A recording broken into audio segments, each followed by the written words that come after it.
नागेश कुमार जी हरिद्वार से। हरिओम। राधे राधे। गुरु महाराज आपके चरणों में दंडवत प्रणाम। महाराज जी, सनातन हिंदू धर्म में विवाह के पश्चात पुरुष के पुण्य का आधा भाग स्त्री को मिलता है, जबकि स्त्री के पाप का आधा भाग पति को मिलता है।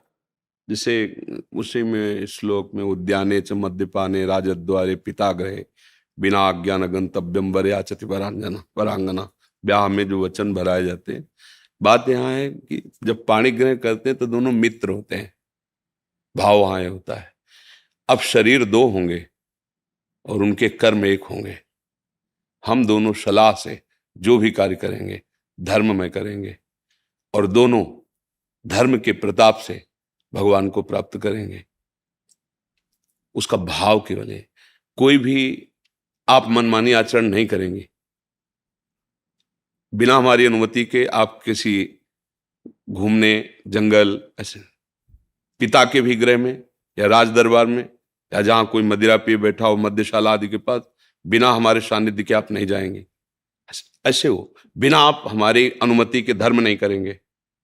जो धर्म का कार्य करेंगे उसमें आप हमसे सलाह लेंगे। ये उसमें इस तरह की बातें कही गई है। उसका तात्पर्य कि हम दो शरीर देखने में रहेंगे लेकिन हमारी रुचि हमारा भाव एक ही रहेगा। अब अगर आप इस संकल्प से अलग हैं तो फिर आप पति पत्नी हैं ही नहीं, केवल नाटक हो रहा है। अगर आप वास्तविक पति पत्नी हैं तो जो आप दोनों की सलाह से सत्कर्म या जो भी त्रुटि होगी तो दोनों है ना। देखने जैसे दो हाथ हैं, ये कुछ करे ये कुछ करे तो आपको फल अलग अलग थोड़ी मिलेगा कि भाई उसने तो बाएं नहीं किया है तो दाएं नहीं किया। भोक्ता तो हम ही बनेंगे ना, हाथ हमारे दोनों। ऐसे पति पत्नी को अर्धांगिनी पत्नी को कहा गया है कि आप दाहिनांग वामांग के समान है। दोनों मिलकर के, जैसे गाड़ी के दो पहिए चलते हैं तो लक्ष्य एक ही तो होता है। ये थोड़ी कि बायां कहीं और ले जाएगा दायां और कहीं ले जाएगा। हाँ, अगर वो अलग अलग खुल के निकल जाते हैं तो गाड़ी ही नहीं है। नहीं, वो तो टूट गई ना, गिर गई ना। तो दाम्पत्य जीवन क्या कि पत्नी अपनी मनमानी करे, पति अपनी मनमानी करे, दोनों शास्त्र सम्मत चलें तो वास्तविक कहते हैं ये जगत भी सुखमय उसके लिए हो जाएगा। दोनों धर्म से चलें, प्यार से चलें और ये पत्नी पातिव्रत धर्म धारण करे और पति पत्नी में केवल अपना भाव, जो संसारिक भाव मान लो काम भाव है, वो केवल अपनी पत्नी में और सीमित होकर के दोनों धर्म से चले, भगवत प्राप्ति के मार्ग में अग्रसर हो जाएंगे। पर जब गर्लफ्रेंड और बॉयफ्रेंड पहले से ही बन रहे हैं तो इनमें पातिव्रत धर्म आएगा, इनमें एक पति निष्ठा आएगी, उनमें एक पतिव्रत का भाव आएगा, या पति एक पत्नी से अपने जीवन का प्यार दे देगा क्या? तो सब नष्ट ही हो रहा है। तो हमें लगता है लिखे ही रह जाएंगे ग्रंथ की बातें। धारण करने की योग्यता तो हमारी नई पीढ़ी पहले ही खो दे, नहीं खो दी। सोचो, जैसे पवित्र वस्त्र पहन करके ही यज्ञ किया जाता है, ऐसे ये शरीर वस्त्र है। इसको तब तक पवित्र रखना है जब तक ये दाम्पत्य जीवन का संकल्प न बन जाए। पर ऐसा हो रहा है क्या? है कहाँ हो रहा है? आप बताओ ना, कहाँ हो रहा है? छोटे छोटे बच्चे, छोटी छोटी बच्चियां वैसे ही मन संसार में आसक्त है और ये सब नए वातावरण ने जो मिटिया मेट कर दिया। अब क्या बताना, आप लोग तो संसार में हो ही ना, फिर क्या? अब ये बातें केवल केवल बातें ही रह गई है। ये तो कहो कुछ आदमी होंगे जो ब्याह करवाते होंगे पंडित जी से, नहीं तो अब तो ऐसे उसमें लिखा लो जज के सामने आए कोर्ट में, और या भैया मंदिर में माला डाल लिया, छुआ के हो गया हो गया। मतलब क्या यार, समय आ गया है। अब आपने उससे भाव से स्वीकार किया और 2 महीने बाद कह दिया आप हमें पसंद नहीं, तो तुमने बाजार की वस्तु समझी थी क्या? जीवन बर्बाद हो रहे हैं ना। और ये पास है, ये अब आज की समाज हमारी इसे पास करे कि पढ़ी लिखी समाज है, ये पढ़ी लिखी समाज। तो अब धर्म कहाँ कैसे? नैष्ठिक भावनाएं ही निष्ठापूर्ण नहीं रह गई हैं, कैसे? अब तो बस यही है कि इन किन प्रकार जैसे बने नाम जप करो, अपना कल्याण करो और अपने जो सगे संबंधी उनके लिए नाम जप करो। वो जप करे ऐसी भावना हम जप करके उनके लिए भी नाम, कि तुम पुत्र हो, तुम पत्नी हो, तुम्हारी बुद्धि शुद्ध हो, तुम्हारे अंदर सद्भावनाएं आवे। बस यही हमारी शिक्षा तो यही।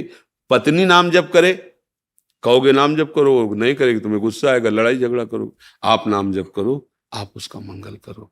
तो हमारी समझ में अब तो ये बात आ रही कि ये बातें निर्वाह करना कैसे हो सकता है। आप हमें बताओ, अच्छा कैसे हो सकता है? अभी तो थोड़ा, अभी तो है थोड़ा, आगे जो आएगा वो लिखा है शास्त्रों में, नहीं माने को अनुजा तनुजा, बेटी बहन की सुरक्षा घर में ही नहीं होगी। असुरक्षित जीवन, पशुवत जीवन। भाई नाम जब, इसीलिए सबको चिल्ला के कहते हैं, जब हमसे कोई प्रश्न करता है तो हम इन विषयों पे भले बात करते हैं, नहीं हम सबसे ये कहते हैं, जो हो जहां हो जैसे हो, नाम जप करो, नाम जप करो, तुम जो भी हो ठीक हो जाओगे। नाम तुम्हारा मंगल कर देगा, क्योंकि हम जानते हैं कि ये छोड़ो ये छोड़ो ये छोड़ो, फिर नाम जप करो, नहीं कर पाओगे। जो कर रहे हो करो, नहीं छोड़ पा रहे हो मत छोड़ो, एक और डाल लो ना। जहां इतनी गंदगी जमा किए हो, एक डाल लो, राधा राधा राधा राधा राधा, वो तुम्हें आत्मबल मिलेगा।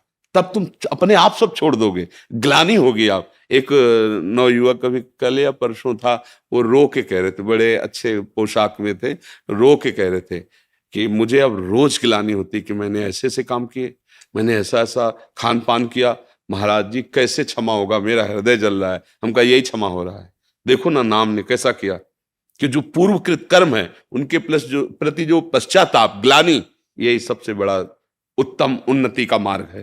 तो देखो, अब कहें आप ये छोड़ो ये छोड़ो, आपको कैसे छोड़े? राधा राधा जपना शुरू करो, अब ये आपको पावर देगा, तो अपने आप सब छूटता चला जाएगा। फिर उसका जो परिणाम है वो भस्म हो जाएगा आपकी जलन से। यार कितना मैं नीच हूं, कैसा अधम हूं, ऐसा क्यों किया, ऐसा, हे भगवान क्षमा कर दो, कभी नहीं करेंगे, हो गया क्षमा। जो हृदय जलन होता है ना, वो शांत हो जाता है। तो इसलिए भाई जहां तक हो सके इन सब विचारों को छोड़िए, नाम जप कीजिए, और पत्नी में भी भगवत भाव रखिए, परिवार में भी भगवत भाव रखिए, और अपने कर्तव्य का ध्यान रखिए कि मेरा पत्नी के प्रति क्या कर्तव्य है, मेरा धर्म क्या है, उसका धर्म क्या है। उसके विषय में ये समय के अनुसार अगर तुम शिक्षण देने चलोगे तो तुम अपने धर्म को खो दोगे, फिर तुम्हें क्रोध आ जाएगा, फिर तुम उससे जलन पैदा करने वाला व्यवहार करने लगोगे, और हो सकता है क्रोध में हिंसा आदि दोष बड़े बड़े हो जाते हैं। इसलिए हमारी प्रार्थना है, हम अपने कर्तव्य, हमारी पत्नी आई है हमारे पास, मेरा उसके प्रति क्या कर्तव्य, बस। आप कभी दुखी नहीं हो सकते।